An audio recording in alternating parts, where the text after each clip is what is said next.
आत्महत्या करू वाटली ना, प्रत्येकाच्या आयुष्यात डिप्रेशन येतं, प्रत्येकाच्या आयुष्यात एकदा तरी मरण्याचा प्रसंग येतो. काही होतं, गाडी काढायची 2 ठिकाणी जायचं, फक्त 2 ठिकाणी. महाराजांच्या रायगडावरती जायचं, आत्महत्या करू वाटल्यावरती महाराजांच्या समाधीपाशी बसायचं. त्या दगडात आपला बाप राहतोय, त्या बापाकडे एकदा बघायचं, महाराजांना मनापासून सांगायचं आयुष्यात आलेली संकट.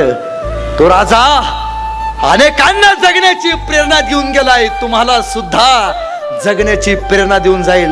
आणि ज्या दिवशी सगळे विरोधात गेलेत, सगळी माणसं नाती गोती सगळी विरोधात गेलेत, सगळी आपल्या वरती मारायला उठलेत ना, त्या दिवशी फक्त एकदा वडू बुद्रुक तुळापूरला संभाजी महाराजांच्या समाधीपाशी जायचं आणि त्या इंद्रायणीला विचारायचं, सांग इंद्रायणी, कसा लढला संकटाशी माझा संभाजी राजा.